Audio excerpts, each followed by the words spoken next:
Olá, eu sou Marisa Vendrusco. Mas antes eu quero dar um recadinho, que esse artigo também está disponível em podcast e você pode acessar sempre que quiser. No nosso vídeo, irá aparecer o símbolo do podcast sempre que eu referir o artigo estiver disponível também naquela tecnologia. Hoje nós iremos falar sobre biodireito em identidade, dignidade e transexualismo.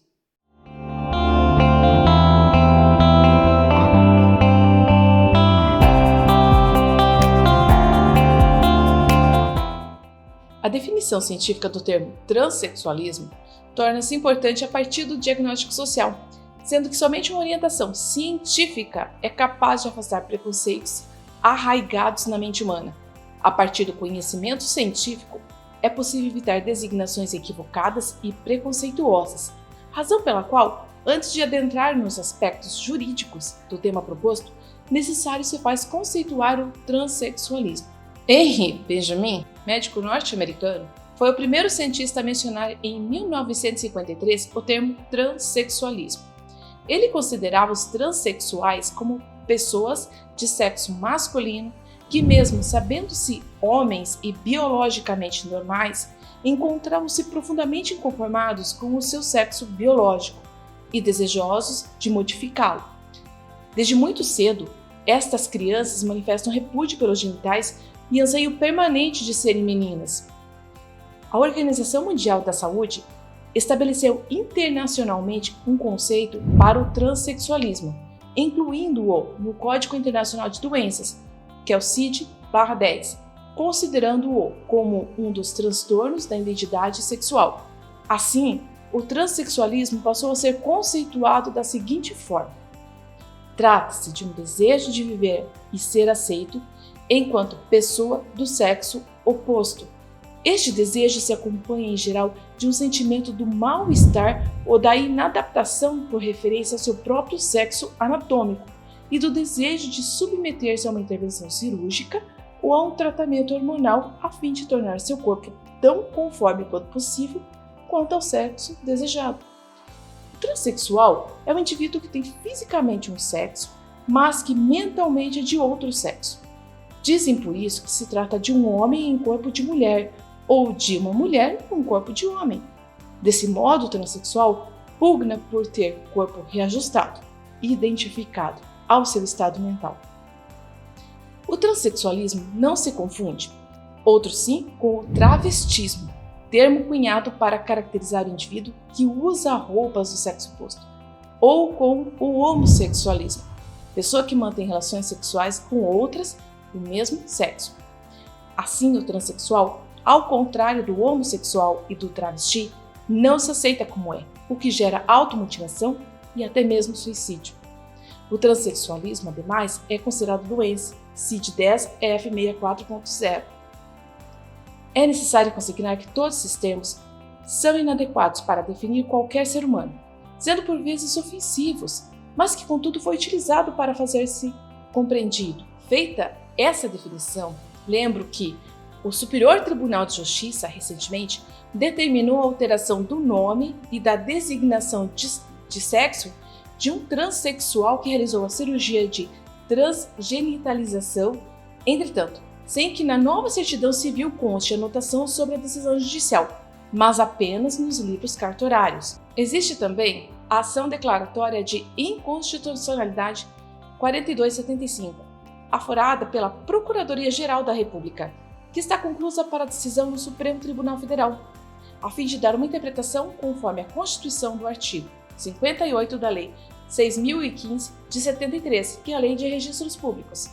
O artigo 58, ele diz o seguinte, que o prenome será definitivo, admitindo-se, todavia, a sua substituição por apelidos públicos notórios, para permitir a alteração do nome independente da cirurgia. Na referida DIN, a Presidência da República e a Advocacia Geral da União se mostraram a favor da modificação do nome, independente da cirurgia, contando que exista anotação no livro do cartório. Quanto aos tribunais do Brasil, de sua parte, não há jurisprudência pacificada acerca da alteração do nome a ser condicionada ou não à cirurgia de transgenitalização, e ainda se é necessário constar a referida modificação na certidão, existindo também decisões que sequer admitem a modificação do sexo na certidão, ainda que feita a cirurgia. O primeiro importante aspecto a ser tratado diz respeito à alteração do nome e do sexo nos registros públicos, seja o RG, carteira de motorista. Mas no Brasil, para conseguir mudar o nome e o sexo no RG, é preciso apresentar um laudo de um psicólogo e outro de um psiquiatra, que atestem que a pessoa sofre de transexualismo. Termo absurdo e cheio de preconceito, classificado no Catálogo Internacional de Doenças. Além disso, é preciso de cartas de amigos confirmando que eles conhecem a pessoa com seu nome social e fotos do requerente, comprovando sua aparência física. O panorama jurídico atual, sucintamente, então, é esse.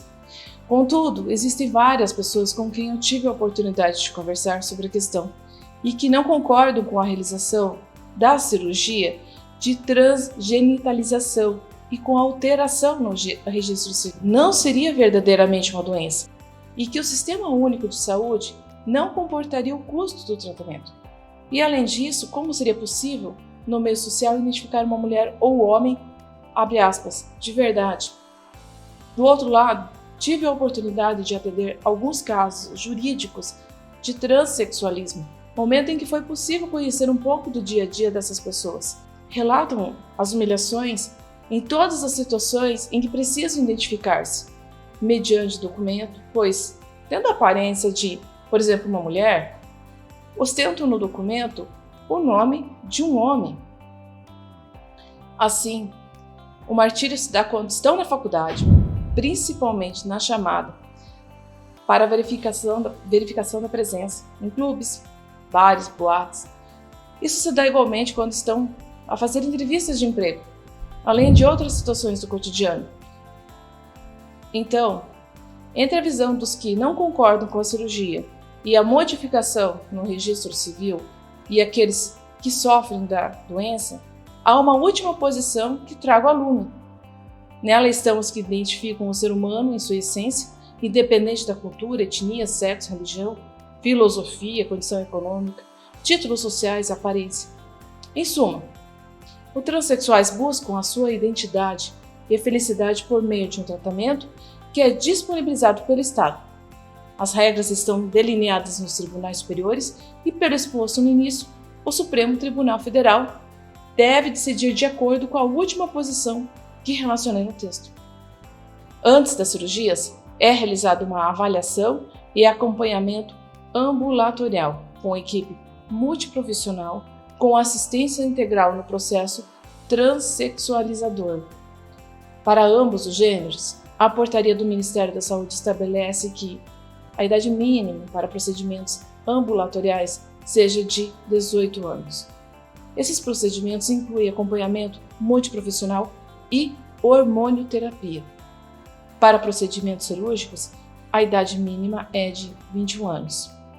Mais importante dentro desse contexto exposto é que qualquer cidadão procure tanto o Poder Judiciário para a redefinição civil quanto o sistema de saúde público e que apresente queixa da incompatibilidade entre o sexo anatômico e o sentimento de pertencimento ao sexo oposto ao lado do nascimento.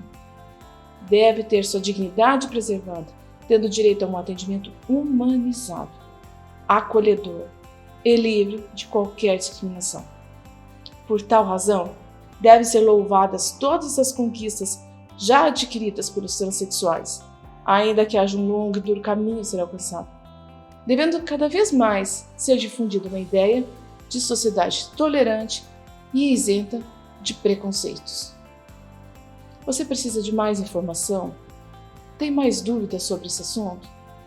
Acesse essa e outras matérias relevantes para o direito em www.leandrusculespagnoli.com.br.